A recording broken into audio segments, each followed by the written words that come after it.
moments of war, alliances are tested, old friendships fray, and new rivalries can be won. Now, the current Iran conflict is doing exactly that to the ties between Israel and Turkey.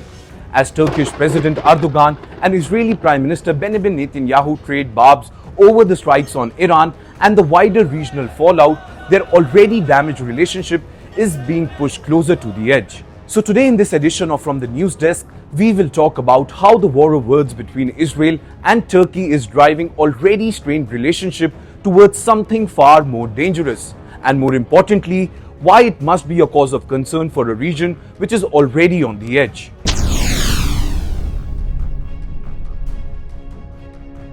Well, the latest escalation began as Israel alongside the United States launched strikes on Iran, drawing immediate condemnation from Erdogan. He denounced the attack as a violation of Iran's sovereignty and a threat to the regional stability, framing them as a clear breach of international law and aligning himself theoretically at least with the pain of the Iranian people. Though at the same time, he also signaled that Iran's retaliatory strikes against Gulf countries were unacceptable, trying to present Turkey as a responsible regional mediator rather than a simple ally of Tehran. Now, the balancing act grew more complicated when the war quite literally crossed into Turkish airspace. According to reports, Iranian ballistic missiles entered Turkish skies in March and were intercepted by NATO air defenses, with debris falling in southeastern Turkey, but no casualties were reported. After that, Ankara launched complaints with Tehran and warned that such violations could not continue, yet it stopped short of any military response and did not invoke NATO's consultation or collective defense clauses. But for Israeli critiques, that restraint was proof that Turkey was far tougher on Israel than on Iran, even when Iranian missiles had strayed over Turkish territory. The dispute then spilled onto social media.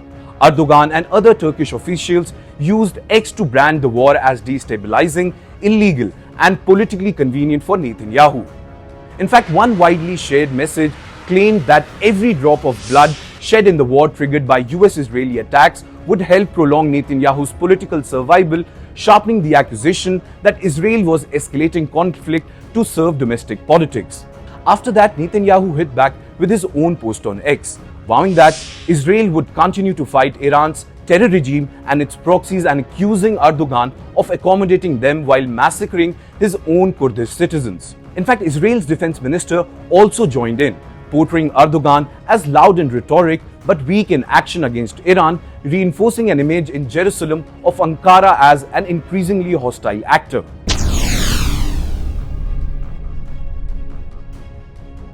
Well, this confrontation did not begin with Iran war. Israel and Turkey spent the 1990s and early 2000s as close strategic partners with deep military cooperation and intelligence ties.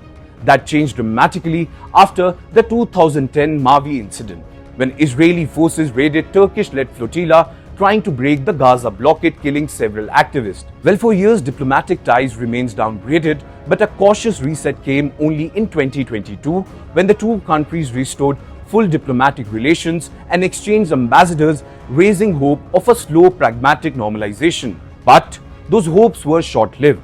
The Gaza war that erupted in October 2023 shattered the fragile thaw. Ankara recalled its ambassador for consultations and intensified its public criticism of Israel's campaign in Gaza. In fact, in 2024, Turkey went further, suspending trade with Israel and signaling that the relationship had moved from tension to active economic pressure. This breakdown has also been visible on the ground.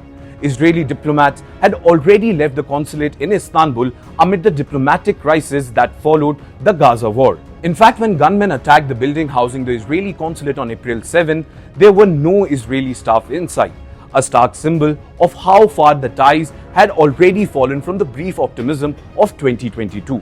Now, against this backdrop of years of mistrust, the current war of words look less like an isolated flare-up and more like the next phase of a long downgrade slide.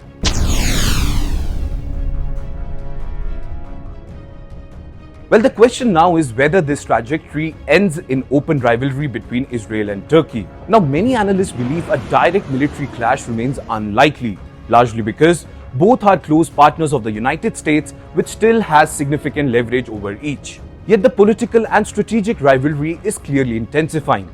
Erdogan is seen by some in Israel as using the regional turmoil, Iran's relative weakness, and Israel's growing diplomatic isolation to boost Turkey's claim to leadership in a wider Sunni world and to revive a new Ottoman vision of regional influence. Well, in this reading, the harsh rhetoric towards Israel and the careful handling of Iran are part of a calculated bid to reposition Turkey as a central power in the reordered Middle East. From Ankara, however, some experts insist Turkey is not drifting into Iran's camp, but acting as an independent power whose restraint and regional activism are being misread by Israel.